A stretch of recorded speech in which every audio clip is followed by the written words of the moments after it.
Tell me how you really feel, cause I just wanna build with you. Black girl, tell me how you really feel. I just wanna keep it real with you. Yeah, I wanna live better, eat better. I wanna love better, sleep better. Yeah, I wanna feel so aligned. Sublime. Sublime. I wanna live better, eat better. Sublime. One time for elevated rhymes, 2 times for showmanship, 3 times for black hands and land ownership. Revolution I bring to you with a ring bling to you. Nisi blues on war tunes, singing to you. I am the rebel without a pause, no applause. Trust me, I am Chuck D, getting mine off. Many fools, they clock watching my moves, and I needed a reappraisal of flavor. Took some time off now. Back Jesus, black fetus, slumbering unborn. Ark of the covenant, curtain untorn. I'm the rose that rose the etches prose in Rosetta Stone. Still yelling it through a megaphone. Always repping, baby, forever home. I ain't the pot calling the kettle black. I am the flame keeping the kettle warm. I'm to blame for the renaissance that's cold. I write and recite it with down feathers on. I love you, and write and recite it with down feathers on. That mean that shit cold. And I'm the coldest. Listen, it's the message right here. Black boy, tell me how you really feel, cause I just wanna build with you. Black girl, tell me how you really feel. I wanna keep it real with you. I wanna live better, eat better. I wanna love better, sleep better. Yeah, I wanna feel so aligned. Sublime. Y'all give a round of applause to this band right now. When they tell me they want to feel the chords a little more than we got. What's up, family? Somebody, anybody, please let me know if I'm coming in loud and clear.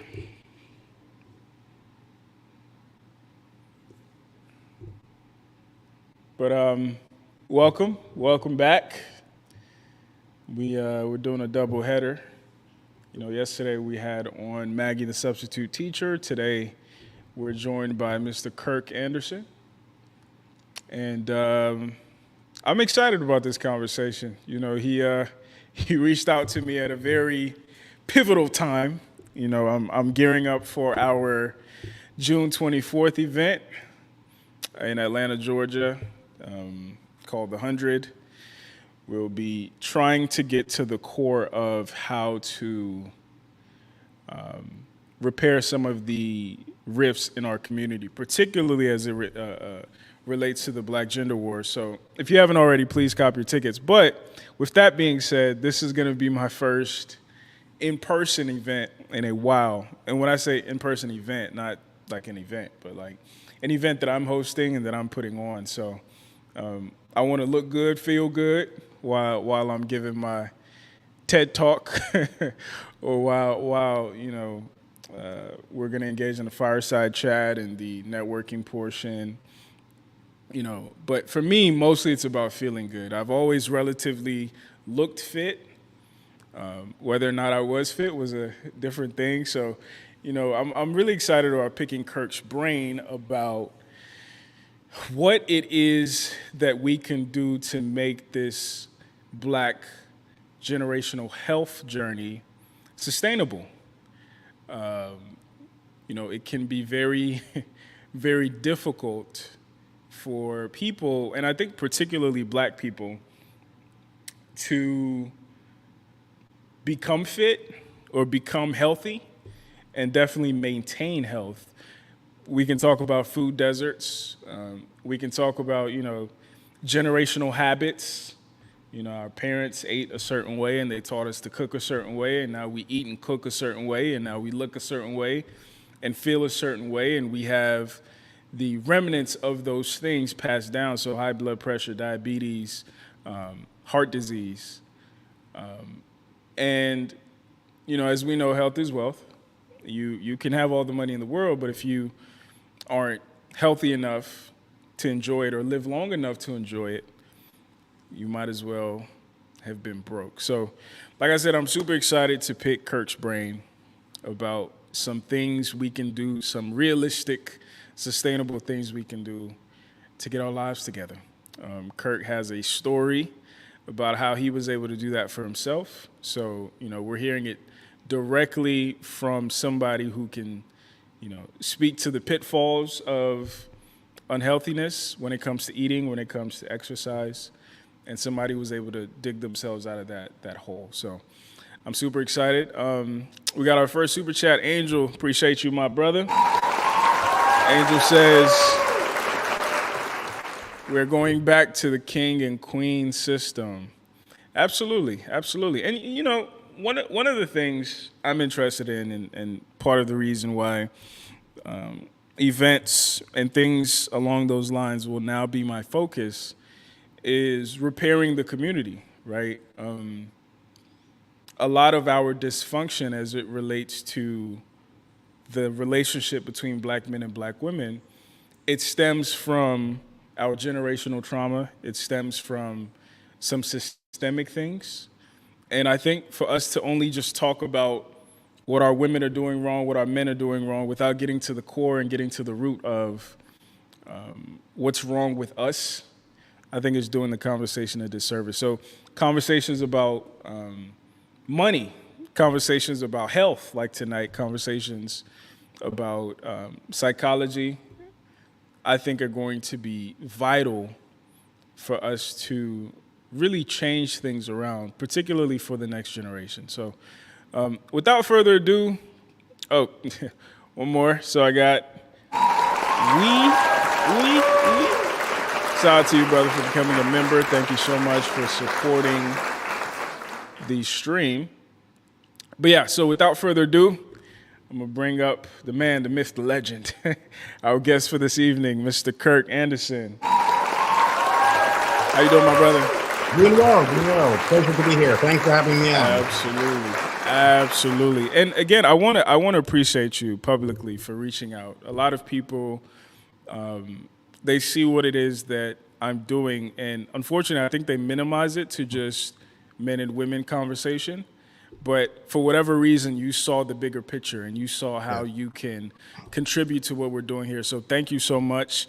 And for the people who might not know, introduce yourself briefly. I try to do my best in the beginning, but like, what is your elevator pitch when people are like, what are you? What is it that you do? Where do you come from? The whole nine. All right. So I'm 49 years old. I'm an internal audit manager and certified public accountant. So I don't look like this normally. I have a professional job. And I'm a former fat person, right? I was once lost 65 pounds and promptly gained it back again and transformed the second time to what you see here. I was pre-diabetic, crazy high blood pressure. Everything was a mess. And as I said, I'm 49. It's not like I'm young. This only happened 4 or 5 years ago. And I'm committed to end the global pandemic on obesity. That is obesity, rather, I should say. And it's particularly dangerous in the Black community, which I'm a part of. And looking at your show, to me it was obvious. I don't know why it's not obvious to people that you have a bigger picture, but I mean, absolutely, it was pretty clear just reading the description, right? But because again, it's the Black community. It's not Black men or Black women, Black children. It's all of us, so to speak. And the health problems that we have disproportionately affect us, right? Yeah. Many reasons for that. I try to focus on more solutions-oriented. How do we fix the problems, so to speak? Yeah.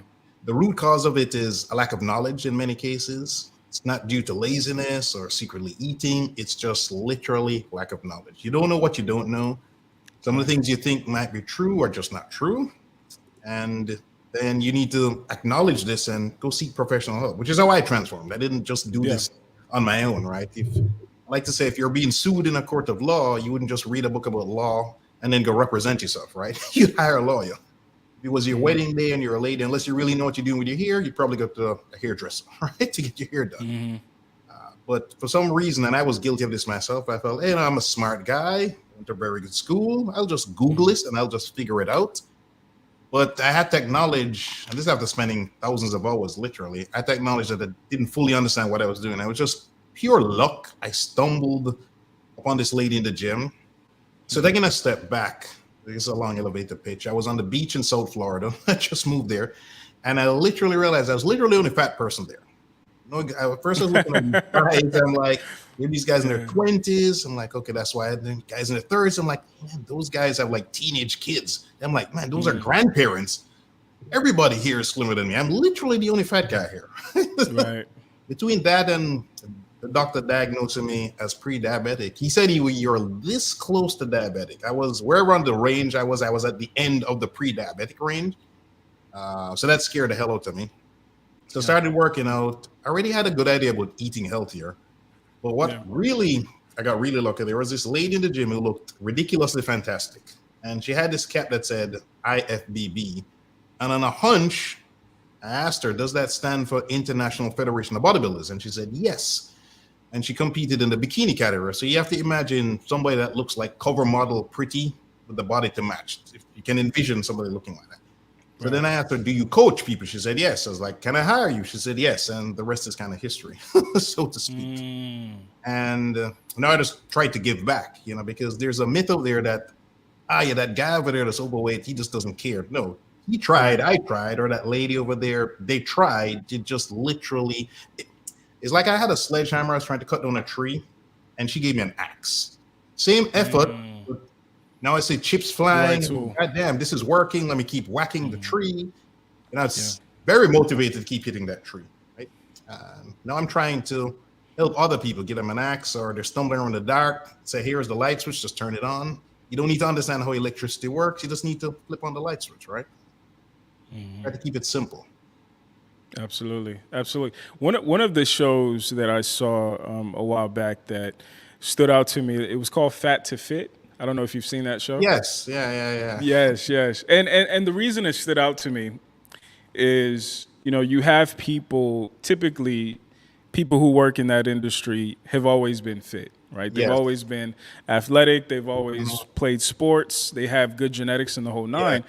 But for them to subject themselves to getting fat and then trying to work back to try to understand the psychology of people who are not, from that, right. I think was really profound. So as somebody who's gone from fat to fit, talk about the psychology of being overweight, being pre-diabetic. Like, what is it that mentally blocks people from changing their habits and ultimately changing their life? So in hindsight, because I'm writing a book, so I've been doing a lot of research on habits. We tend to think of it's just willpower. I need to use willpower, motivation, desire. That person, they just don't have the willpower. Right. What the research shows is willpower is the least important part of changing a habit. Because you can have all the willpower you want to study when you were a kid, right? But your willpower to play video games was much more effective, right? Or willpower to go play basketball. Significantly more effective than your willpower to stay home and do the boring study stuff, right? Right. So willpower is least effective. What you have to do here is make the good habits easy to do and your bad habits harder to do, right? Also, you need prompts and cues to remind you, essentially. So, for example, I'd pack the gym bag the night before. It'll be in the car. This wasn't some master plan, so to speak, right? But I now know how psychologically it was effective because I'm at work. You're ready to leave work. I don't have to drive home. Because once you got to drive home, now there's a risk of you never leaving the house, right? Yeah. And there's the time of driving home. There's time, it's amazing to me. It dawned on me on a business trip, just parking the rental car, going inside the hotel, walking down the hallway, going an elevator to a room to grab the gym bag that I packed, to leave or to change, to then go back down to drive to a local gym like a Planet Fitness. That's like 20, 30 minutes. And when you're busy, which most of us are, those 20, 30 minutes, they add up. 20 minutes here, 20 minutes there. And you're like, oh man, I don't have time. So I started to try to save time by repacking things, hence the gym bag. So now I would just go to the gym, and wherever you live, whichever gym is the most prevalent, particularly closest to where you work, or if you own your own business, where your business is, or to where you live, that's the best gym for you. There may be other gyms that are theoretically better, but because if you're home, like today, before all of this, I went to the gym. Right? It was easy. I hit a couple things along the way, stopped at Whole Foods, bought some food, got the car wash, got back here in time to change, do all this other kind of stuff, right? Now, if it was a one-off gym that there's only this one gym and it's in this special location, maybe I couldn't go to the gym today. So you want to make the good thing you're trying to do as easy as possible and the bad thing more difficult. The bad thing in this case is me not working out, or let's say eating, right? There's this principle in accounting called the sunk cost principle. Once you've spent money, it's gone. So I'd buy a box of ice cream cake sandwiches. You can't buy one. So I'd have a cheat meal of one or two. But that leaves like 4 in the box, right? Mm-hmm. So now I'll be Yeah. tempted to devour these later or tomorrow or the day after tomorrow. So what I would do when I couldn't control myself, I would just throw them away. No, that's a waste of food, yes, but that money is gone. I can't return them to the store. But what I can do is ensure I don't eat them tomorrow or the day after tomorrow. You know, and at that time, especially when I'm trying to transform, I can't afford to be devouring a box of ice cream cake sandwich. Now I can do this and I will still look the same. But back then, I couldn't afford to be deviating too much. So again, I'm trying to put controls in place as my audit brain thinking to reduce the risk of me deviating too much. Right. So again, like I said, it's the gym bag is pre-packed. It's there. It's ready to go. I have no excuses. Then I started meal prepping because somebody gave me this great piece of, if tomorrow morning you don't know what you're going to eat for dinner, you're going to eat bad. Because when dinner time comes around, you're hungry, you're just going to get whatever is available, either at your house or most likely you're going to buy it. That's my problem. Yeah, that's my problem. So weekends are meal prepping, and almost minus beef, you can meal prep everything. You know, I meal prep my spinach, my broccoli, my chicken, my shrimp. I meal prep everything, literally. My egg whites. There's literally nothing you cannot cook in mass quantity. Minus beef. Beef doesn't heat up that well, I find. But everything else, you can cook it, load it up, and then you just heat it up, and it tastes just as good as if you just cooked it. Because some people are like, it won't taste as good. Yes, it will. It will taste just as good. Your taste buds will not detect any difference. The other thing I started to do eventually was tracking. I resisted tracking for the longest time. But then I had this epiphany one night. I was going to go to the comedy club, which had a 2-drink minimum. And I allowed to get 2 glasses of wine until some waiter was nice enough to tell me I could order 2 bottles of water. Right? So I'm there in my townhouse at the time. I was renting this townhouse. And it clicked to me. It's like, you know what? If I eat less rice and I work out with the alcohol, I can balance it out. So I can still hit my same macro number. Macronutrients is like protein, carbohydrates, or fat. It's called a macronutrient. So it's like I'm replacing some rice to drink the wine to not have a bad effect, let's say. But you can only do this when you're tracking. It's like if you're to jump in your car now in Atlanta and you say you want to drive to Louisiana, right? You have no speedometer, no GPS, no gas gauge, no radar detector. You're going to run out of gas, get lost, get stopped because you're speeding. You'll never make it to Louisiana, right? Unless you already know where you're going. That's what tracking does. People think of it, it's restrictive. It's restrictive. No, it's liberating you. Because if I'm going to order 2 racks of baby back ribs from Applebee's, which I do, now I eat like 3,000 calories a day because my body can handle that. But I don't feel any guilt because when you're going back to the psychology, when you're overweight, you get into this vicious cycle. You eat bad or you drink bad, then you beat yourself up. The next day, you're like, I should have limited myself to 2 drinks or one burger instead of this or that. And then you're like, I screwed it up, out the hell with it. And you fall off the wagon and then you go on a bender. But maybe it's a food bender versus an alcoholic bender, depending on whatever your vice is. You just say, it's all messed up, the hell with it. And you just get lost, right? That's where a good coach comes in. They can help bring you back to reality and say, no, it's okay. You only did this much damage, blah, blah, blah, blah, blah. So that's another mistake, I kept doing in the past, trying to do it by myself. What I say, no man is an island. Just think of all the knowledge you have now with YouTube. Imagine you giving advice to somebody brand new, right? In 30 minutes, you could probably tell them things that would take them a month, 2, 3 months to figure out, to learn, right? Yeah, no, this is true. Yeah. Yeah, we all learn from people, our friends, parents, teachers. That's why you went to school, to learn, because you don't come out of the womb knowing everything, right? And it's not always effective to sit there and research things. Every society has elders that can pass on wisdom. As a professor at Notre Dame told me, his wisdom is things he screwed up with, and he's telling us so we don't screw up in the future, right? That's wisdom, he said. Somebody making a bunch of mistakes, learning from them, and passing it on to you.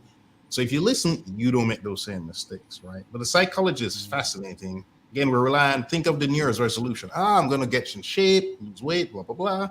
The gym fills up, and then a couple months later, you see the same regular group of people. All those new faces on January, they just slowly flitter away, basically, right? It's not because they didn't want to do it, but they're just relying strictly on the desire, the motivation, the willpower, and the research shows that that's just not enough. It's not enough, right? It's just not enough. You need a plan. Probably an analogy or an example people can relate to. Your cell phone. Some of us want to use less of it in the morning, perhaps, right? Now, most of us use a cell phone as an alarm clock. So it goes off, you reach and you grab it. So now you have it in your hand, right? So what are you going to do? You're going to use it. You're trying to stop doing a thing, but you just made it easy to do the thing you didn't want to do. So solution, buy a $5 alarm clock, put the cell phone on the dresser. The alarm clock goes off, you turn it off or hit snooze, but now the cell phone is way over there. So you really have to want to go over there and make a conscious decision. I'm going to do what I said I didn't want to do, which is grab the cell phone to check Instagram or check text or whatever, right? You're trying to make the bad habit harder to do. And the other thing was you need to reward yourself. I mean, not reward like, man, I worked out all this week, I need to splurge with ice cream. No, but just reward yourself saying, I did a good job. So when I wake up in the morning, I say when I get out of bed, today is going to be a great day. It's such a simple thing. And it's amazing how it makes me feel good during the day, especially on days like I have some difficult meetings or something with some audit customers or whatever. This subtle little, it's like you're trying to play these Jedi mind tricks on yourself, right? Right. And yeah, those would be some of the main things I would say. Making things easier, like supplements, right? Supplements only supplement, granted, they're not magic pills and potions. But visually, I would have, like I have some supplements over there in part of the kitchen that I will see them in the evening to remind me to take them. And I have a habit of I move them forward so I know I take them. So I don't need to remember, did I take it? Did I not take it? I physically moved the thing, right? So let's say in your office or your house, you have a container that has, I don't know, cookies or sweets or something, right? When you keep visually seeing this thing, you keep sending a signal to your brain to go over there and indulge. If you just move it and put it in a cupboard underneath somewhere in your kitchen, you're less likely to do it. Or if you have to get in your car to drive to go buy this thing that you really like, you have to really want it to do that. But if it's just there in your house, you're just going to grab it, right? You cannot rely on willpower. Eventually, it'll break under the torture. That's how I always tell people. Yeah. Do not rely on willpower to resist things. Yeah. Absolutely. So for the people who might not have access to a trainer, access to a coach, how can they what are some resources that you would encourage them to take advantage of until they maybe gain the financial ability to reach out to somebody and actually have that accountability? That it sounds to me is that the core of being successful in this, like being truly successful, is having that person show you how to turn your hammer into an axe. So for the people who can't afford that, what would you encourage them to do? So the easiest thing is YouTube. The tricky thing with this would be there's a lot of garbage out there, a ton of garbage out there. So for example, this is where you got to use your critical thinking, right? And sit down and accept that you're responsible to try to not get tricked by these people. So when you see somebody saying you can lose 30 pounds in 30 days, 7 pounds in 7 days, it's too good to be true. But these people know this is what you want to hear. They'll have pictures, perhaps fake, photoshopped, whatever. They can even fake the videos now, where you'll see a guy or a lady doing this incredible transformation, right? But unless you see them live doing stuff, it's most likely fake. Or again, it's very misleading. Perhaps the guy is on steroids. So even if you do exactly what he says, you cannot look like that guy. It's just an impossibility. Right. I remember my second coach explaining this to me. He is like, listen, that guy has got elite genetics, taking a bunch of steroids. He's a professional. All he does is eat, sleep, and train. Right? You've got a job, you miss cardio. That guy never misses cardio day. Never. Right? You wake up late or you're meeting, whether you're too tired, you miss some days, right? So setting realistic expectations. Again, losing 30 pounds in 30 days is nonsensical. Typically, you lose 1 to 2 pounds per week of fat safely. Now, if you lose 2 pounds a week, right, in 3 months, you're noticeably different. Just think about that. That's 12 weeks. That's 24 pounds. If you can imagine being 24 pounds down, not the scale got on 24 pounds, but I mean, the scale, if it's all fat, it's 24 pounds. But you have to imagine it's fat, not like water weight, and you didn't lose any muscle because you were eating enough food, blah, blah, blah. You will look noticeably different. That's 3 months. If you extrapolate that to 3 more months, that's 6 months, you could lose 48 pounds. You're dramatically different of fat. Dramatic. And you probably gain a couple of pounds of muscle as well, right? I'm assuming you're a newbie or what have you. Yeah. Right? So the free stuff, YouTube, I would say that. I I'm very realistic with what I do, so obviously I don't promote the nonsense of 30 pounds and 30 minutes kind of mumbo jumbo nonsense. So my YouTube channel you can trust, and there are some other people like Lane Norton. Uh, he's pretty good. Renaissance Periodization. Those are two off the top of my head that are pretty good. But the vast majority of the stuff out there is nonsensical. Again, if it sounds too good to be true, like waist trainers. I remember doing a video on waist trainers. Yeah, Right? yeah. They make you sweat more, but it's like having diarrhea. When you have diarrhea, the scale goes down, right? But once the diarrhea goes away and you get your fluids back up, the scale goes back up. That's what that's all a weight trainer does, right? It just makes you sweat more, but you're not losing any fat, right? So when I see people in the gym with this stuff and they're sweating, blah blah blah blah, I'm like, yeah, I used to fall for that nonsense too, but it's exactly that. It's nonsensical. If you just Google waist trainer, you'll find doctors pointing out how it's nonsense, trainers pointing, and you'll find other people saying, "Oh, yeah, it's great, it's fantastic." But you got to use your critical thinking. If it sounds too good to be true, it probably is. And some of these companies are so good that, let's say you Google XYZ supplement, that company will create a second website without their name, reviewing a bunch of products, and they will recommend XYZ supplement. And you think, oh man, this is independent. No, you've never heard of this website, right? You Google this website and you've never heard of it. It's not legit. You want to find a website that sounds like it's reputable, like a reputable magazine, something of that nature. And even then, you got to be careful. You don't want to find several places saying, like, for example, this multivitamin I take, Thorn. It's not cheap, but it's NSF certified with good manufacturing practice. And it's used by the U.S. Olympic team. If you were a professional athlete, you will not get tested positive for something that got in there, right? So their stuff is legitimate. So there's certain standards on supplements, GMP. So it's an independent body that certifies that this was manufactured. Most likely what's in it is actually in it. Because the supplement industry is the wild, wild west. It's not regulated by the FDA. I've heard that. Yeah. A lot of garbage out there. A lot of garbage. I remember this pre-workout supplement I was taking made my liver enzymes go up. Well, this is what the doctor and I think. Because when I stopped taking it, my liver enzymes came back down, right? Because you don't know what these people are putting in this stuff, right? They can put all kind of craziness in there. And some of these people are sued. They shut down. They start up again with a new name. It's can be kind of scary. But YouTube is a great place to find good stuff. Like I said, my stuff is legitimately good. Lane Norton is good. And you can kind of tell, right? When you go there and these people, how to put this, you can Google them and find more information about them. And you see they're official. I mean, if you go on my LinkedIn page, you'll see, yes, he does have a job as an auditor. he really does all this stuff, right? So I do have a full-time job. I'm not, aside from me coaching people online, right?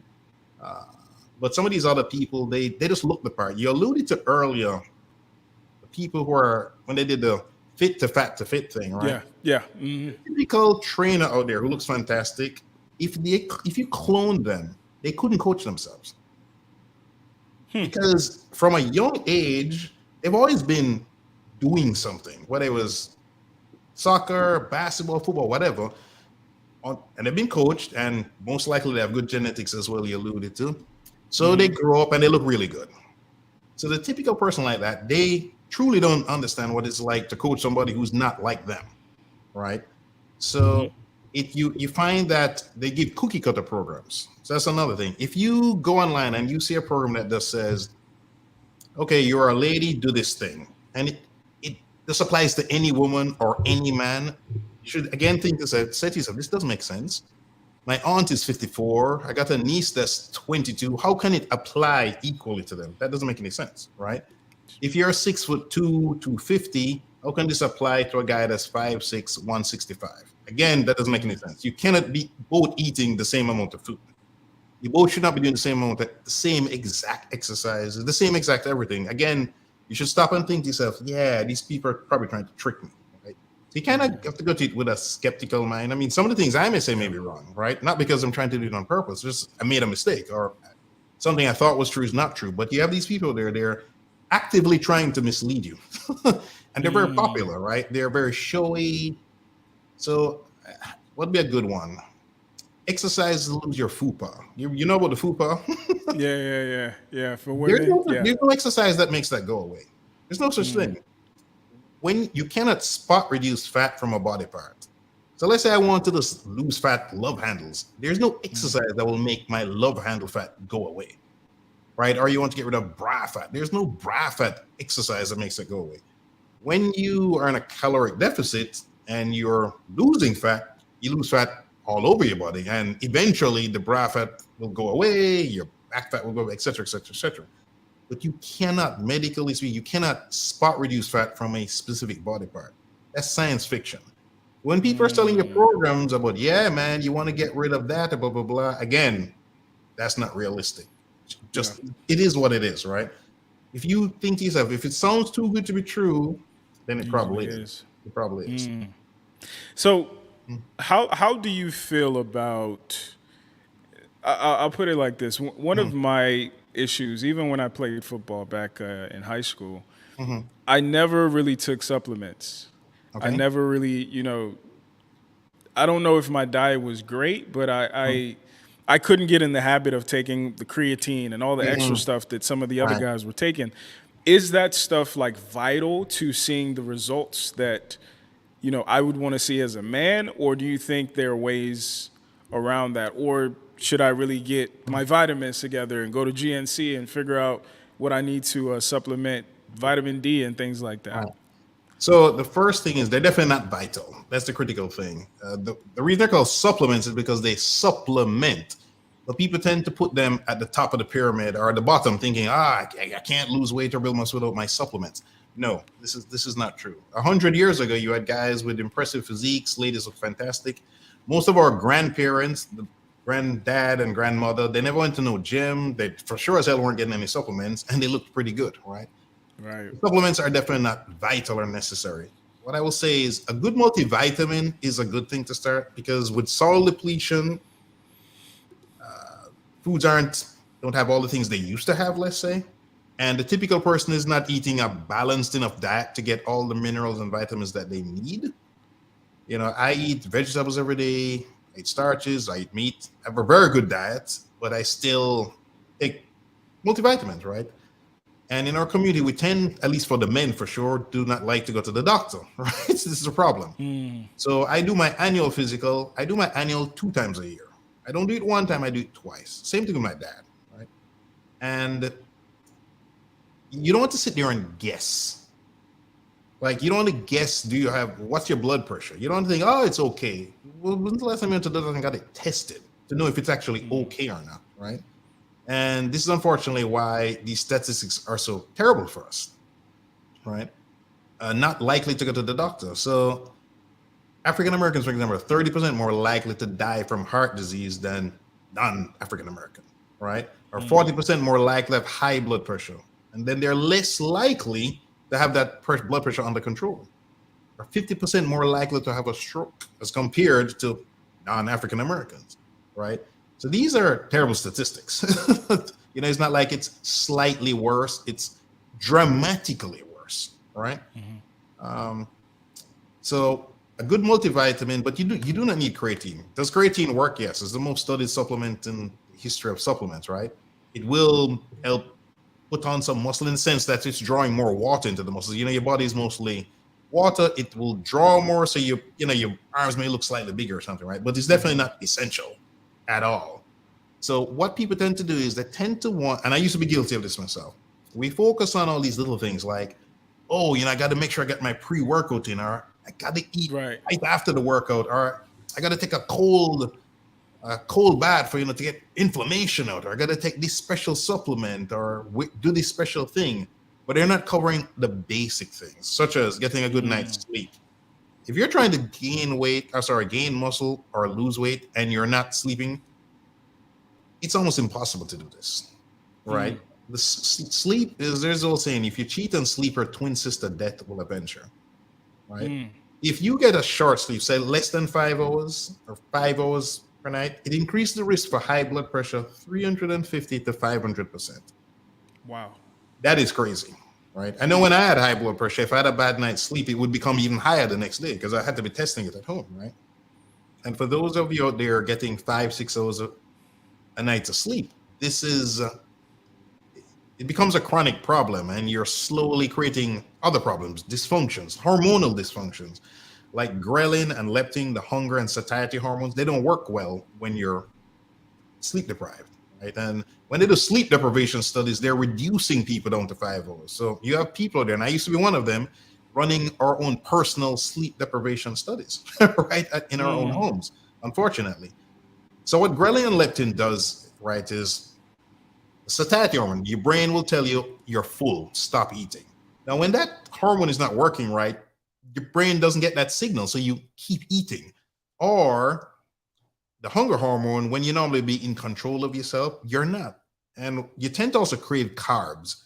Like once I became consciously aware of this, I would notice if I had a bad night's sleep, I would just crave fruit. Just want fruit, because I love fruit, right? Crave sugar things, grapes, cherries, whatever. That's something to avoid as well. So a long-winded answer to your question about supplements is you do not need them. A good multivitamin, if you only get one thing, get a good multivitamin. And I say good multivitamin because when you go cheap on supplements, you get crap. I remember years ago listening to an interview with a guy who worked at a waste sewage facility. And he said the number one thing they see are pills that they can tell. And the number one pill they see, it was Centrum. And they said they know because they could read Centrum on it, right? Yeah. Just to show you, he said it was like swallowing a stone, essentially, would just pass right through you. So do not go cheap on the supplements, I would say. Again, do some research on them. A good rule of thumb to help people, because I know it's overwhelming at first. Yeah. You want to pick up the bottle or container, whatever it is, and look at the back. If you see words you cannot pronounce that you've never heard of, just Google them. You'd be surprised what you find out. Maybe it's nothing. Maybe you say, oh, it could cause this, could lead to that, blah, blah, blah, blah. Like you type the word in and say bad, or could it be bad? And you just see what pops up, right? But if you got to say a Whole Foods, generally speaking, anything they're selling in their particular, like say a multivitamin, is most likely good. And again, you can just take it. You see the name, Garden of Life or whatever, Google it. You just type bad to see if anything bad pops up. Right? So when one pops up, I had a client, they were doing some kind of a drink. I never heard of it. I just typed it in, type bad. I saw they were sued, right? Wow. Yeah, they're being sued. And this is for all kind of craziness. I just took some screenshots and texted it to them. They didn't know. I mean, they bought it in a major retail store. So in their brain, this is normal. This must be good. Right. No, there's a lot of garbage out there. A lot of garbage out there. I remember years ago, one of the former Whole Foods CEO said, not everything in our store is healthy, right? And that's the truth. So it's on you. Yeah. Right. In caveat emptor buyer beware. It's on you to don't just grab the package. You need to get it, read it, and pay attention, right? I remember years ago, what's that thing? Not soy milk. Almond milk, where a bunch of the companies, they had no almonds in the almond milk.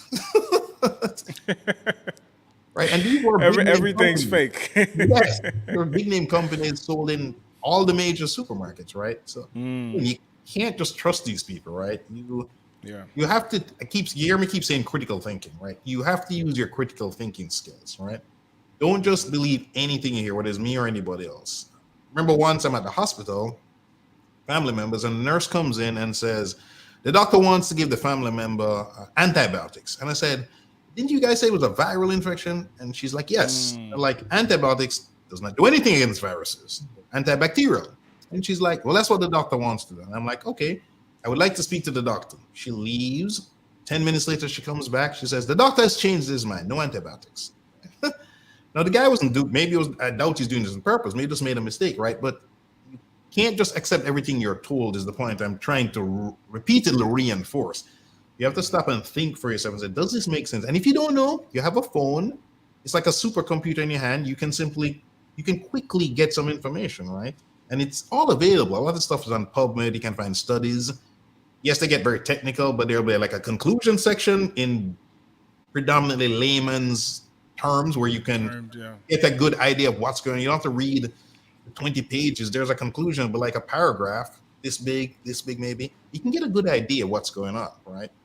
Because when it's like if you go to a mechanic, right, and you are clueless about cars, there's a chance you could get taken for a ride, right? If you totally are clueless. And in that case, carry a friend who knows about cars, or call your uncle or your dad or what have you, right?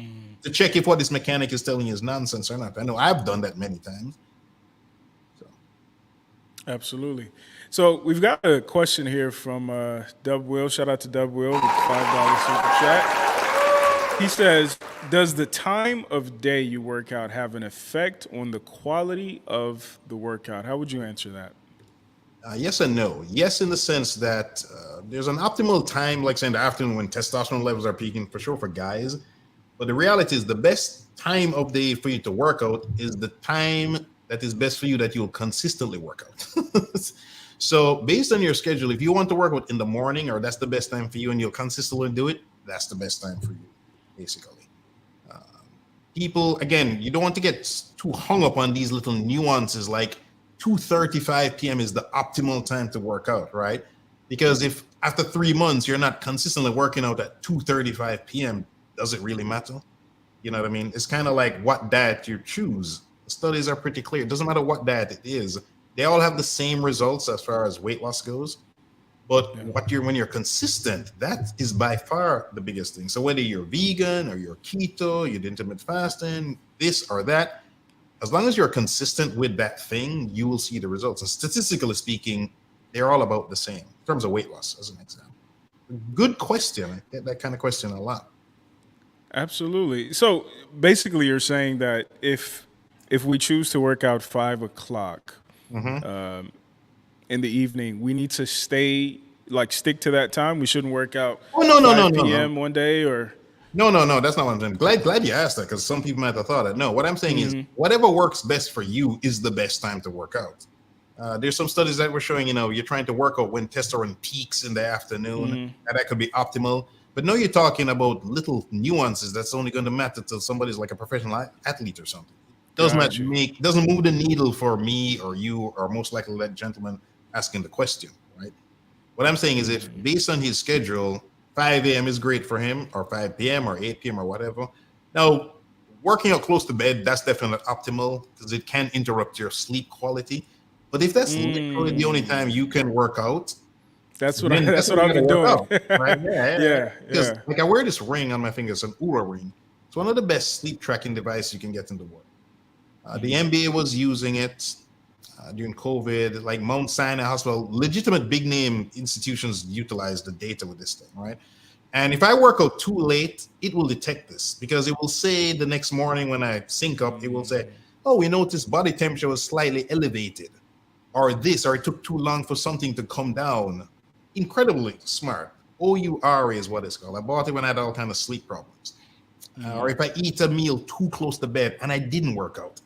My metabolism is running very fast now, like 2,000, 2,100 calories a day. So even if I eat late, it doesn't detect that anymore. Unless I go a week or two and I'm not working out and I still have a big meal, it will detect it, because my body will be taking longer to digest the food, and it will just detect that stuff is off. And then my sleep score will correspondingly be lower. It's all, everything is interconnected, everything is interconnected. Yeah. And I think that's my problem, because I've been trying to wing it, right? Like I started back working out seriously maybe a month or two ago. Well, that's and great. this past week I haven't worked out though. Okay. Because I've been looking after my daughter. Yeah. So I've been thinking, okay, what are some ways that I can, as you put it, figure out my speedometer and my oil level and all that stuff. Because really, I just go in the gym and do the old workouts that I know, and then I try to eat salads. Yeah. That's about it. So for somebody like me, how would you advise me to kind of start getting to a place where I'm being more methodical in my approach? Well, download MyFitnessPal. It's free. They don't pay me to say this. It's a way to track your meals, because that's the first thing you'd want to do. Start tracking, because you mentioned something that a lot of people do as a mistake. You said eat a lot of salads. So already you're reducing your calories quite a bit, probably too much. A lot of people don't eat enough food. It's very counterintuitive. You get fat because you eat too much. But if you've been yo-yoing dieting over the year, you might be what's called metabolically adapted, which means you might actually have to increase the amount of food you eat. I was like this. So there's something called your resting metabolic rate. Some of the calories your body burns if it's just at rest, not doing anything. Right now we're talking, we're burning calories. When I was fat, the 2 times it was tested, it was both cases terrible. It was like 1,000 calories. That's what like a little child, 5-year-olds would be, except I was 230 and 235 pounds, mostly of fat. I think my body fat, when I got it tested, was 33% officially. So, which means it was definitely even higher than that because I was fatter before it got tested. And that means I was clinically obese, hence the high blood pressure, etc., etc. So a lot of people don't get enough protein. So you mentioned eating salads. Usually this is a problem I see with ladies. They default to salads, they don't want to shrink. So there was a lady I helped lose 60 pounds. She was doing that exact same thing. She was eating like 1,000, 1,200 calories a day. I got her up to like 1,800, 1,900 calories. So as she was losing the 60 pounds, I was increasing the amount of food she was eating. It's the same thing my coach did to me. I distinctly remember when she gave me the food, I said, I can't eat all this food. And she was like, you're going to have to eat all this food. She's like, start with the meat, the protein, then the veggies, then the carbs. And at first it was difficult. I had to force myself to eat the food, right? So even with clients, I have some clients at first where they're like, man, I can't eat all this food. And then weeks later, they're ravenous, right? So they're eating a small amount now, a month, 2 months later, eating a lot more, and they're hungry. Whereas 2 months earlier, they were not hungry. So right now, if you're just eating a lot of salads and you're not getting enough protein, you're at risk of losing muscle, which you don't want to lose. The only thing you want to get rid of is fat. You don't want to lose any muscle. Yeah. Typically, optimally, you don't want to be getting like a gram per pound of body weight, which for the typical person is a lot of food. So a lot of people, they'll skip breakfast, right? Or their breakfast. That's me. Yeah. That's me. Yeah. Or, their breakfast is coffee or nothing. Then they eat some kind of lunch.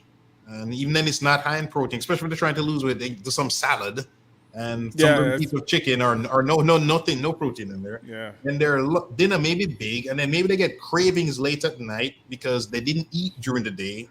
So now everything is reverse, is ass backwards, right? So when they were up and about, when they could have been eating more, they didn't. Now, when they're ready to go to bed, their body's like, where's the food? You didn't feed us. We're going to make you hungry. Feed us, right?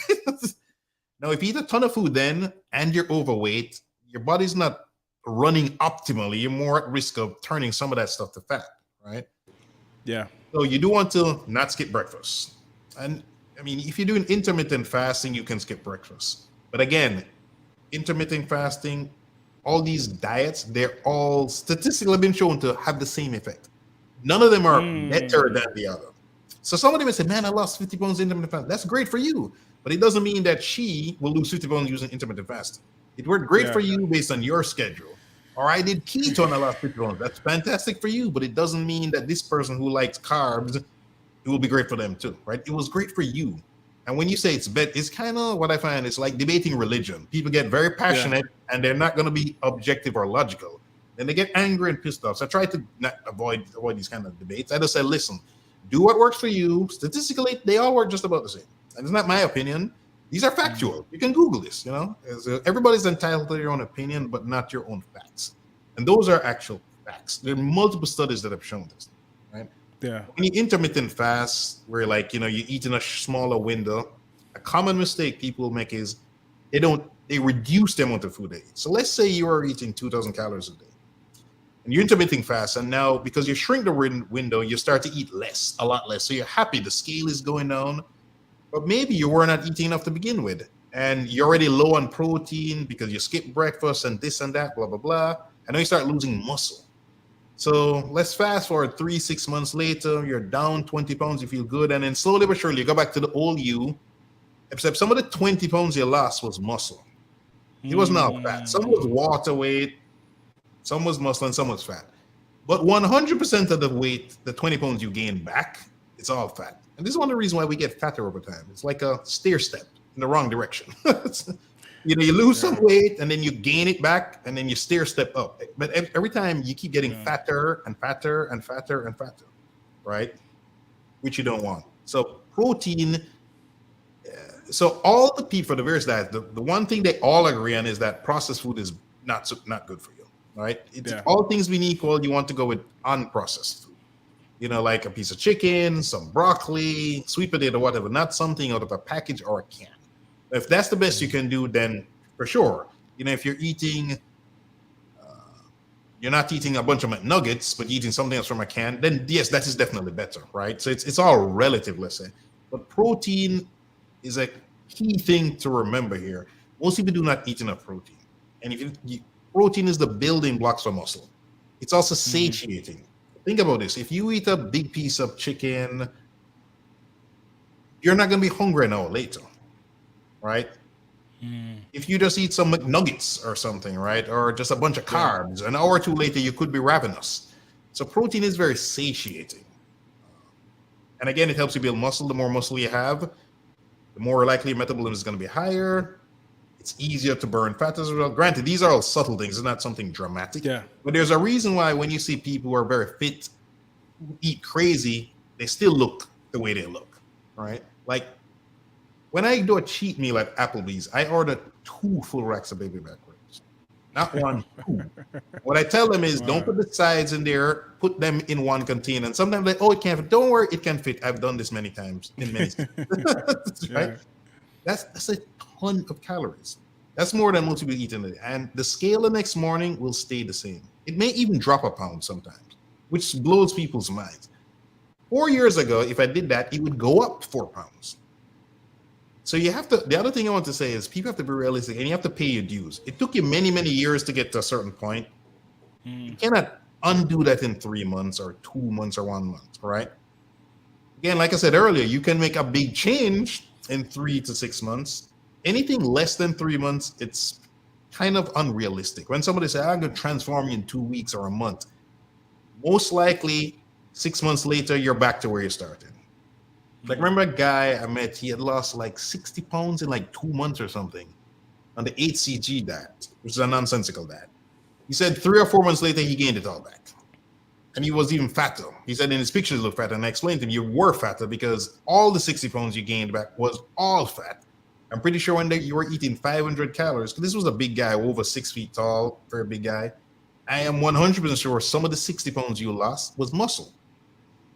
Right? So that's why he said he looked worse in his pictures when he gained it all back. That's not an accident, right? Again, if it sounds too good to be true, it is too good.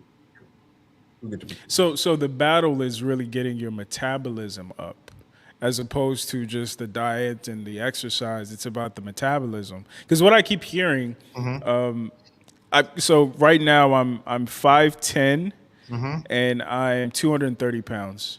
Okay. I'm trying to get to 200 pounds. Okay. And I thought eating less was the trick, but then I realized recently that I don't eat that much. And I don't eat bad either. I don't eat fast food, things like I'm usually rice, chicken. But I think because I'm not eating enough, my metabolism is slowed down, so my body is storing food. Help me understand what it is that's happening. So that's a possibility here. So the only way to know for sure is for you to track and we add up what you're eating. But let's say you're correct, right? You said you're 5'10". 230. 230. Let me check something really quick. As an example. Yeah. 5'10", 2.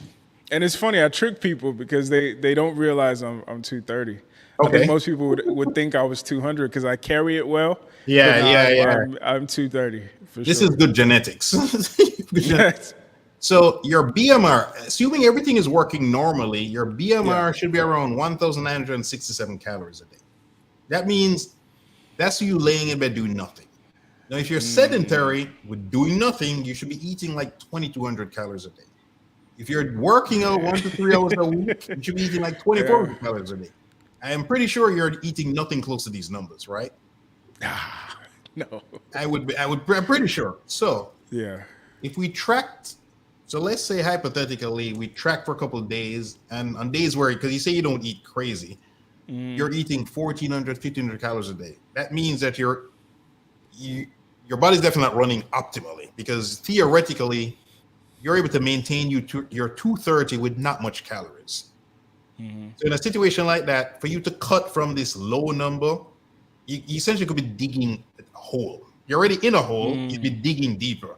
So you lower it, and the scale got on a while, and then it probably stops after 5 to 10 pounds. Then it just stops because now your body's in conservation mode. Your body doesn't know you sitting there eating the salad, starving, or you in a jungle.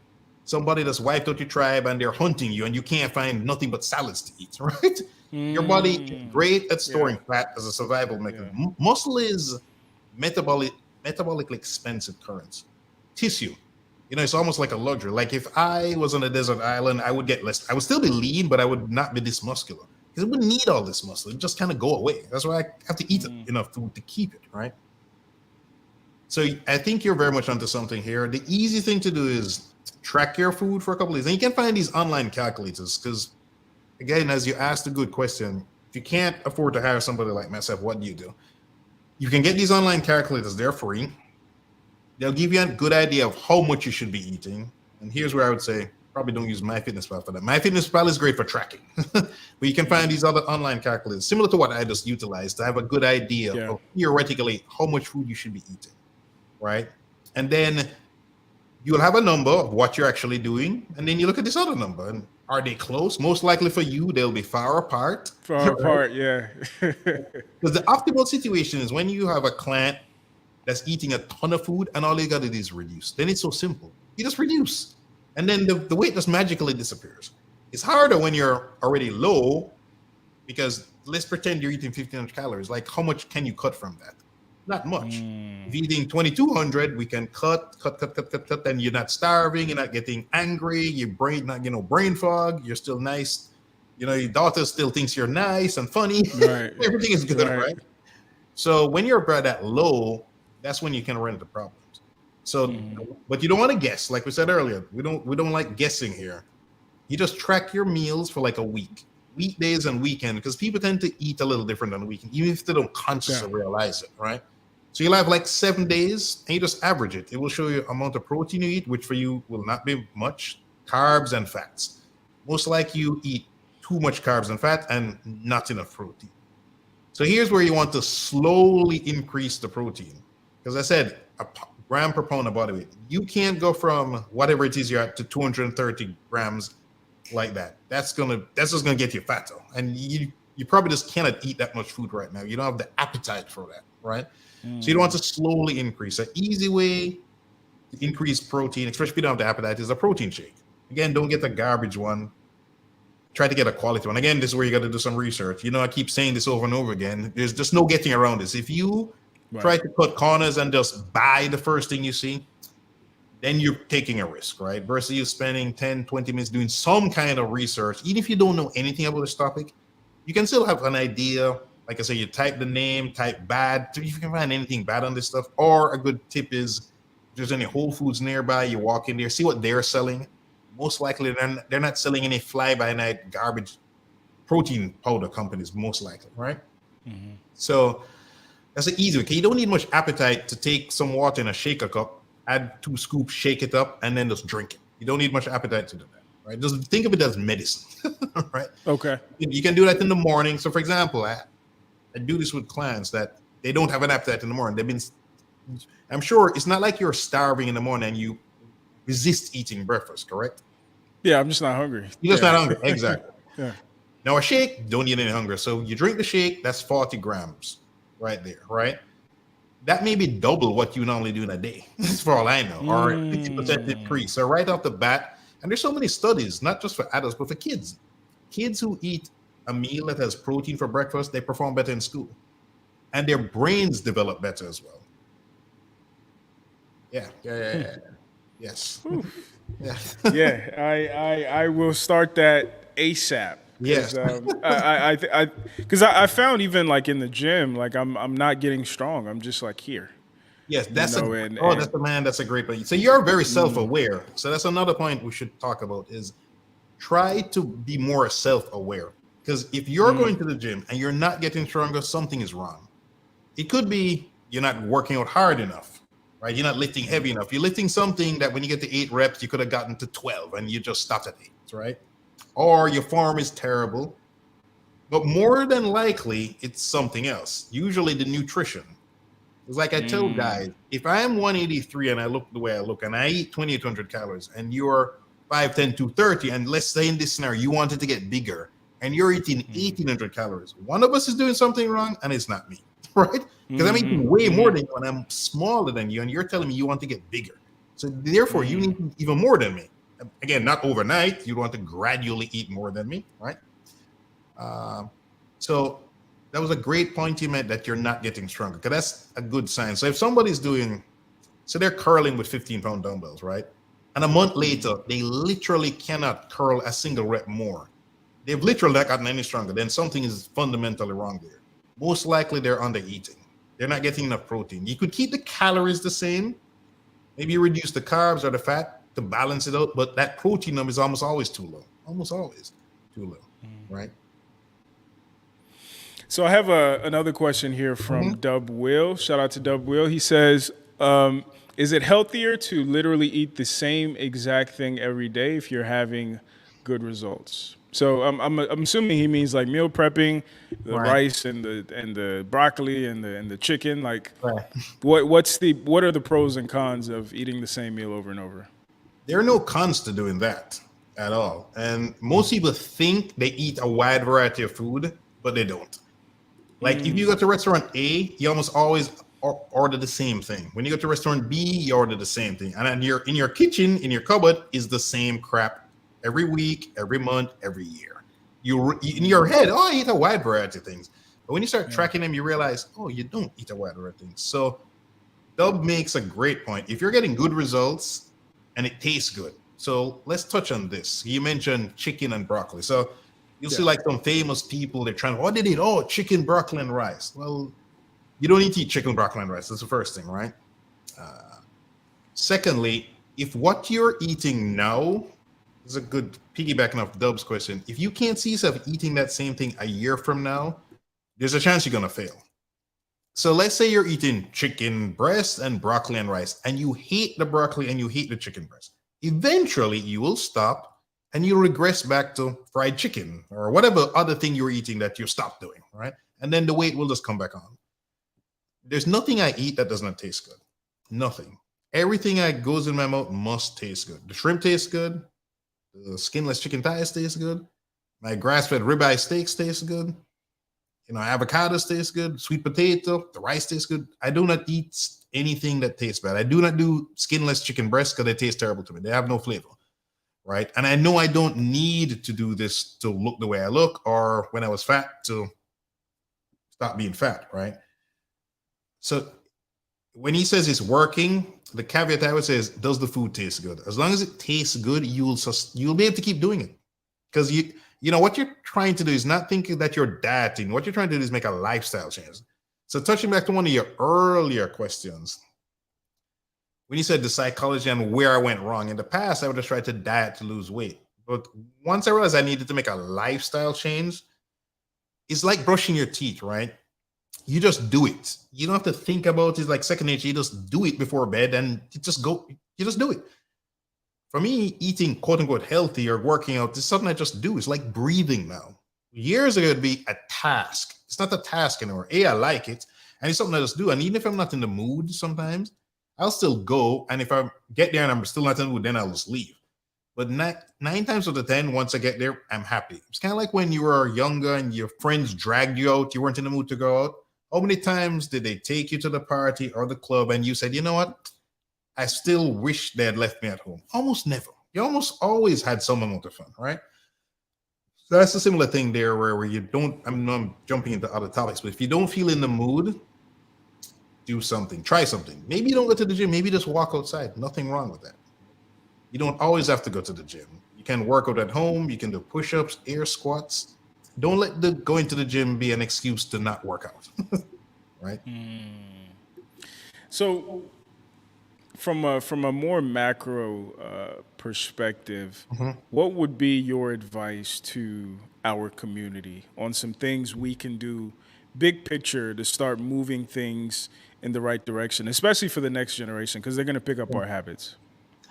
That's a great point. You know, there's studies that show people are significantly more predisposed to being obese based on how they're raised. If their parents are obese or their parents have poor eating habits, etc. If all they know is McDonald's, nothing but McDonald's, and they think vegetables are rabbit food or something, then there's a good chance the studies show that they themselves will become obese, which is obviously not good. Knowledge is power. You got to get knowledgeable, right? And too many times, they're very smart black people, very well educated, but they haven't devoted much energy to learning about this kind of stuff, right? And it's not rocket science. It's literally not rocket science. But you do have to put that effort in to learn, to get this knowledge, as I mentioned, right? You didn't come out of the womb with this knowledge, but knowledge is power, and you have to educate yourself, right? Once you start knowing these things, like the show that we're doing right now, you stumble on it, watch the entire thing, get some knowledge, watch other things, right? You can do this stuff while you're walking. You can listen to it. You don't have to sit there and watch the video. You can listen to it. But again, you're trying to get knowledge, right?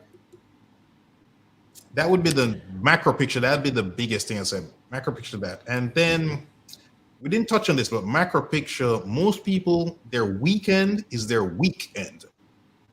Spelled W-E-A-K, right? Yeah. They do good Monday through Thursday, and then things just fall apart between Friday and Sunday. Friday evening and Sunday. So Friday, it's amazing to me, and I've seen this many times. Somebody Monday through Thursday could lose 3 pounds, and then over the weekend they gain 4 pounds. So when they check in on Sunday or Monday, they're up a pound, right? And it's because one of the big things, so this is a great tip to people. Do not drink alcohol and eat at the same time, especially if you're overweight. Alcohol is a poison, it's a toxin. When you drink it, your body has to get rid of it. It just can't stay. That's why you can't have alcohol poisoning, right? So if you drink a beer, glass of wine, and you're having your dinner, your body will process the alcohol as fuel first to deal with it, and then it will get to the food. So if you have drunk enough and make your body have to work for a good amount of time, eventually it has to do something with the food. It's going to store it as fat. This is one of the reasons why alcohol helps get you fat, right? It impairs your decision making, so you're much more likely to go eat more. You might have resisted the dessert normally, but then you're like, yeah, to hell with it. Then you get the dessert, maybe get the second dessert or what have you. But one of the big things people are not aware of is that your body is going to switch to alcohol as its preferred fuel source to burn, to get rid of. Until it's dealt with alcohol, it does not touch the food. So that food is just chilling out. And at a certain point, the body's like, we got to do something with this. We got to put it away. It's like time to go to bed. Let's put it away. And it just puts it in your fat cells. And boom, people, yeah, trust me. I had a client. We knew for sure he would only drink Saturdays, right? So he weighed himself Saturday morning and he would be down 2 or 3 pounds. No exaggeration. By Sunday morning, he'd be up the 2 or 3 pounds. We did this experiment and he was like, damn. I was like, and he even did it with no food. It was just pure alcohol. But when you're very big, things are not working optimally. Your body just can't handle this stuff, right? So for him, he just couldn't handle the alcohol literally at that point in time. It literally was that if he drank, the scale was going to go up, guaranteed, right? Now, at that point in time, this is where the tracking, all this stuff helps you because now the scale is not lying. Your tracking is not lying. You're at a point in your life now where you have to, it's in your face, for lack of a better word, right? So it's not a mystery. And at that point, this is where, depending on the person, perhaps they can get help from a friend. Again, you don't necessarily have to hire somebody, or somebody at your church or what have you to help coach you through this difficult spot where you have to acknowledge, look, man, maybe for the next couple of weeks or couple of months, you got to take a break from alcohol. Well, it's painful at first, right? Maybe it's awkward when you go with your friends, but if you tell your friends, hey man, I spoke to the doctor and things aren't looking good, and he said to give alcohol a break, because people put a lot of pressure on people, peer pressure, either directly or indirectly. They were like, come on, man, just have a drink with us. What's wrong? Blah, blah, blah, blah, blah. I remember hearing this interview with this guy. He was over 300 pounds and he had lost a lot of weight. And he said his coworkers said, we preferred the old you. And he said, but the old me was dying. And it's like, we don't care. We prefer the old you. The old you was more fun. So, this is where you have to kind of be strong in a sense. And there are tips you can do. You can get, like a gin and tonic, right? You can go to the bar have them put water in it or just a tonic in it, right? And you just sip on that sucker all night. Or maybe it's real gin and tonic, and you just make that drink last all night. So you can still fit in, right? I mean, nobody's going to look at your glass and go, is that really gin in there, man? Right. They're not going to touch you, give you an alcohol test. You just wife that drink, just sip it, just make it last, and then you're good, right? I remember this doctor telling me, he told other family members that his kids had like some allergies or something. Their office was like, no, they can't take it, the allergy. And they're like, oh, that's so unfortunate. So there are ways that you can do things to fit in, so to speak. Yeah. To help reduce the peer pressure is what I'm trying to say. Absolutely.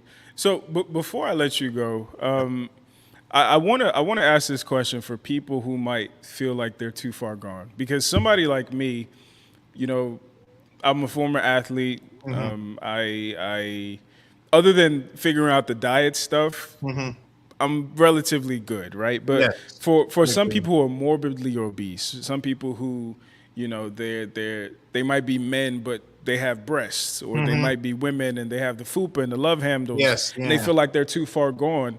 What's step one for them? Step one, I would say, is acknowledging that as long as you're alive, there's a chance, right? It sounds kind of crazy, but I remember my dad used to teach karate. He was an executive, he's retired now, so he did this for fun. And there was a gentleman, an old guy, had a stroke, and he could like barely move, literally barely move. And I remember a year later, you couldn't tell this guy had a stroke, which I remember thinking this is crazy. This old dude had a stroke, and a year later, he's moving around like a normal person, right? So as long as you're alive, there's a chance. That's the first thing. It's not as bad as you think. And as a former fat person, I know how bad it can be. Because I remember when I was losing weight, one of my goals was to be able to, first goal was to go jogging in a sleeveless shirt. That was my, I don't know why. I just wanted to wear a sleeveless shirt, right? Yeah. And the next thing was I wanted to wear a tank top. Not even like this tank top, like it showed less. I mean, it hid more rather. And my ultimate goal was I want to be able to jog with my shirt off and not have them bouncing all over the place, right? And when you take baby steps, it's like, how do you eat an elephant? One bite at a time. So we touched on the habit stuff earlier. One of the biggest mistakes people do is they go 0 to 60. If you're drinking soda now, so let's say you're one of these people and you say, you know what, man, Kirk really impressed the hell out of me. I'm motivated tomorrow. I'm not going to drink soda. I'm just going to drink water only. You're going to fail. Yeah, I can almost guarantee you're going to fail. What is significantly more better for you to do is to say, I'm going to drink less soda. Don't just go cold turkey soda. Perhaps you're drinking 3 cans a day. Just making up a number. Get to 1. Maybe you're just drinking 1 a day. Maybe now is 1 every 2 days instead of 1 every day. But slowly wean yourself off, baby steps. Whenever you try to make these big leaps, you're almost guaranteed to fail because you're putting more stress on yourself, right? To say, I'm never going to drink soda. That is a lot of mental torture. It may not seem this way now, but eventually, if you like soda and you've seen soda everywhere, you're out with your friends, it's in your house, blah, blah, blah, blah, blah. Eventually, one day, you're going to be like, God damn it. And you're going to grab it, you're going to drink it, but you're not going to drink the 1 or however many you normally drink. You're going to be guzzling it.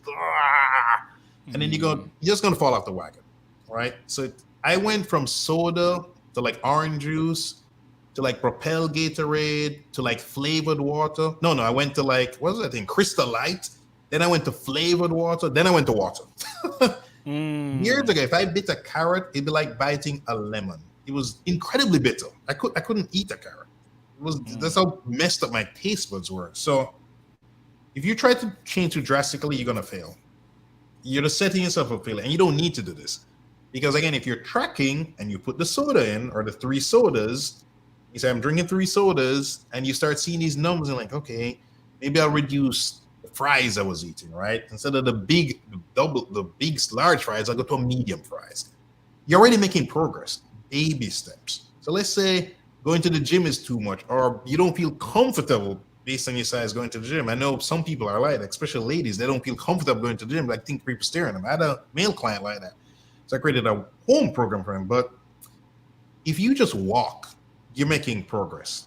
Let's say that's even too much for you. If you literally put your shoes by the door and you don't go into them, you're making progress. Because you know what you weren't doing before? You weren't even doing that. You're just sitting on your couch all day, all evening. You come home from work, you sit there, turn on Netflix, Amazon Prime, and you just stay there till it's time to go to bed. If you put your shoes by the door, you know what you'll do eventually? You'll put them on. And eventually you'll go through the door. Maybe you walk for 5 minutes, maybe it's 3 minutes. If you keep doing that, it's much better you walk 5 minutes a day for a couple of weeks, then you do 30 minutes tomorrow, and you do that for a week, and then next week you don't do any. You just stop. Right? It just dwindles away. Like, I don't have the time, my knees hurt, blah, blah, blah, blah, blah. By the way, studies show that when you have a knee pain, walking can actually help with the knee pain. it can help reverse that, actually. But that's a separate topic. So, baby steps. Say you drive to the gym and you don't go in, even just driving to the gym, and you get there and you stay in your car, you look at the gym and you drive back home, you've made progress. It sounds stupid, but literally you've made progress. You drove the 10, 15, 20, 30 minutes to the gym. You know what you're going to do eventually when you get there? You're actually going to get out of the car and you're going to go inside. I used to think these things were crazy, but when I think back to how I changed, it was baby steps. And the science backs this up. The habit forming science. You have to take baby steps. It's rare. I mean, we all probably heard of people who just cold turkey stop smoking. This is true. I cold turkey started flossing my teeth every night. Right? But most times, baby steps are the way to go. Right? Usually somebody goes to a program, they're doing a patch, and they gradually wean themselves up for them to quit smoking. Similar with if someone's an alcoholic, for example, right? So slowly but surely. So if you go with your friends Friday and Saturday and you have 3-4 drinks, maybe have 2 or 3 drinks or 1 drink, but don't just go cold turkey. You're setting yourself up for failure, right? And if you're at such a bad spot, any little change you do is going to have big results. That's one of the good things. So when you weigh a lot, right, you actually have, like, you'll see very fat people, they have big, strong calves because you're carrying a lot of weight. So you actually have muscle on that fat because you're literally moving. It's like I remember when I lost a lot of weight and I tried to put a backpack on me with weights in the back. I'm like, God damn. First of all, I couldn't jog like that. But when I was fat, I was jogging. But going up the stairs, I'm like, damn, this is like I had somebody on my back. Right? So when you weigh a lot, you're actually physically carrying around a lot of weight, right? So your muscles are working. So almost anything you do diet-wise or just increasing activity, just a little bit, walking, keep it simple, right? Just walk. You'll start to shrink. We've all seen or heard stories of somebody who just started walking and they dropped 30, 40, 50 pounds. I've seen it more than once. You've probably seen it or you've at least heard of it. And this is true. Walking is good because it helps with blood sugar management.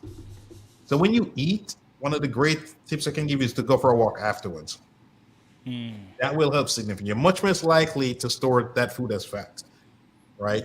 Eating and then just sitting down, like when you were kids, if you think about it, right? If you're old enough for sure, when you ate, you got up and ran around and played, right? And the elders, your grandparents, etc. When people ate, they would get up, move around, talk. It's only more recently, 10, 15 years, that people just eat and just sit. Years ago, I used to be like, I would eat and sit. Now, when I eat, if I have to sit, I just feel bloated. And if I can't walk, I stand. Right? At work, I got a standing workstation. And those things are very cheap. You can get this stuff for like $50. I mean, something that you put on top of a table that you can lever up and down. Or at home, I just have a makeshift thing where I have a box and I put the laptop on top. Right? Because I don't want the whole thing in my kitchen. I typically work standing up. And you can buy a little rubber mat so you can stand on it, so you're not just standing all day on the hard ground, so to speak. Right. But just be more active, right? That's the first step. Be more active. And like I say, if you're alive, which you are, you're watching this, there is a chance. There is a chance, man. No matter how far you've gone, there is a chance. You can start tomorrow. Just move a little more, right? Try to get to bed a little earlier. But baby steps. Absolutely. Absolutely. Is there anything you feel like we didn't touch on? Anything that you wanted to maybe reiterate? Let's see. I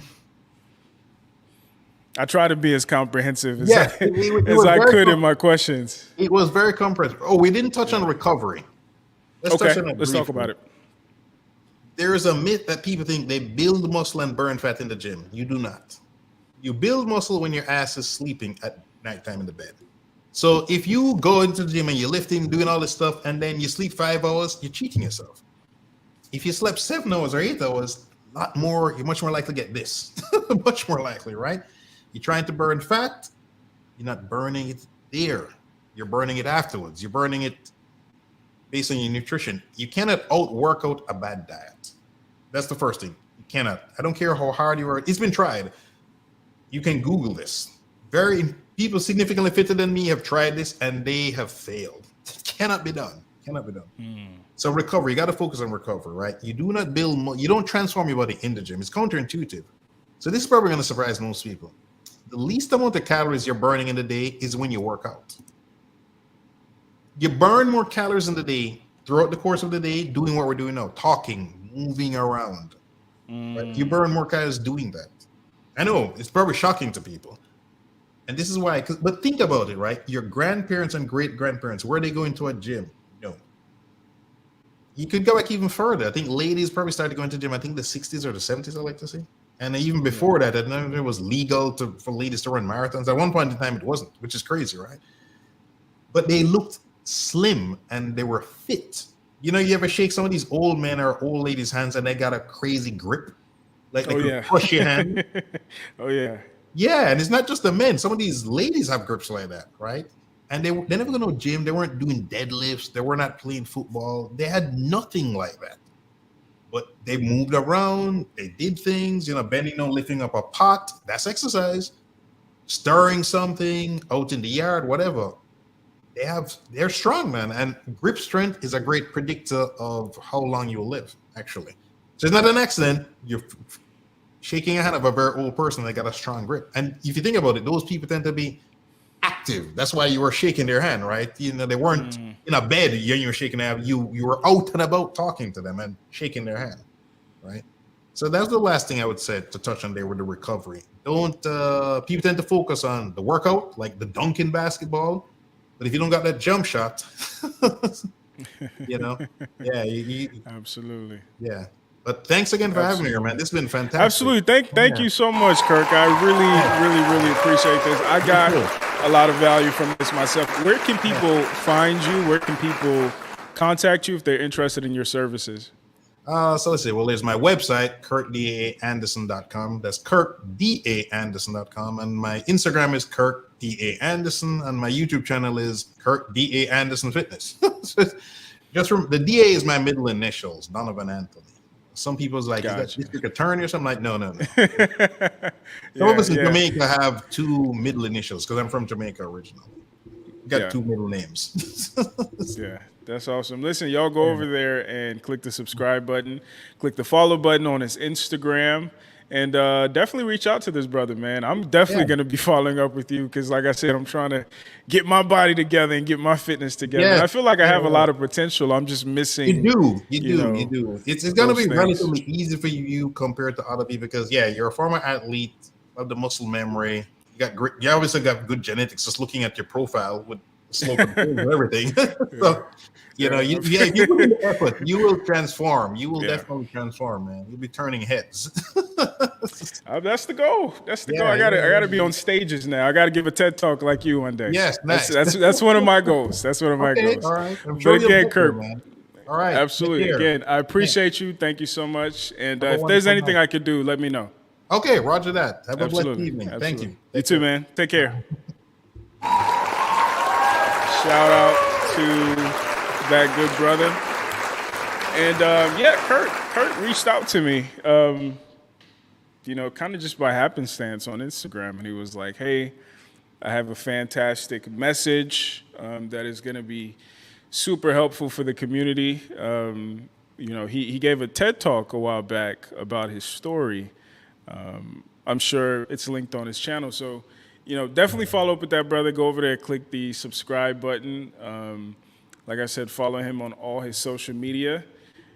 I'm definitely going to be picking his brain because, I'm trying to get my life together. I'm trying to be sassy, if I'm going to be a thought leader or a documentarian and all the good stuff I want to do. And even a father, right? I have to be able to keep up with my terrible 2-year-old. So, again, shout out to that brother. A couple of more super chats before we close this thing out. Shout out to Maggie. Shout out to Maggie, the substitute teacher.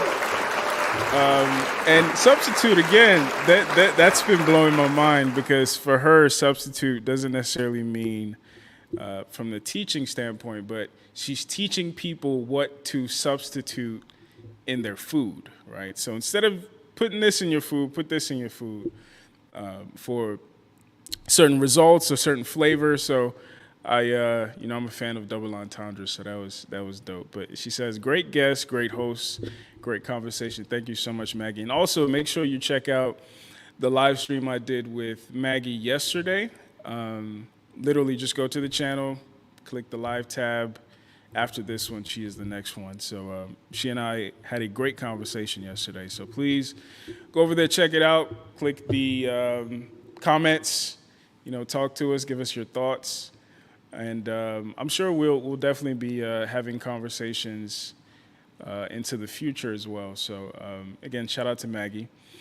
Alex, my brother Alex Miner, he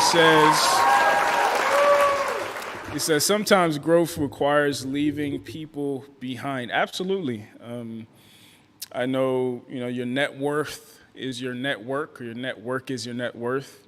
Right, and that is also very much the case when it comes to health and wellness and your habits. Like, you'll very rarely see a fat guy amongst super swole dudes or super athletic dudes, unless maybe they all play football and he's the lineman, right? But most of the time, birds of a feather flock together. So, to Kirk's point, if your friends are alcoholic and you're trying to change your life, it's going to be very, very difficult doing so if you're around that type of energy. So definitely audit not just your habits, but also audit the people that you keep around you. Again, I appreciate all you guys. Like I said, the camera's here now, so if I'm looking here, it's because the screen is here. But shout out to y'all. Thank y'all for watching. Have a good rest of your evening. As Kurt said, make sure you get a full 8 hours, right? At least 5 hours, but definitely closer to 8 hours of sleep. And let's hit this week running tomorrow. Again, I appreciate y'all. Make sure you get your tickets. Before I forget, let me plug it again. Make sure you get your tickets. We'll be in Atlanta June 24th. Make sure you get your tickets. Meet me there. And it's going to be a good time. We're going to, talk about and implement some things to move our community in the right direction. So, again, I appreciate each and every one of you for your support, for your viewership, for your super chats, for your comments even, your shares, your likes. Thank y'all so much. It keeps what we're doing afloat. Make sure you also get in the habit of clicking the videos tab, because apparently YouTube isn't notifying people, so you have to go to the channel, click the videos tab, and see what's being posted. Next video is up for Tuesday. So set your reminders, set it for yourself, because YouTube isn't reminding anybody. And I'll see you guys in the comments, and I'll see you guys during the next stream. Peace.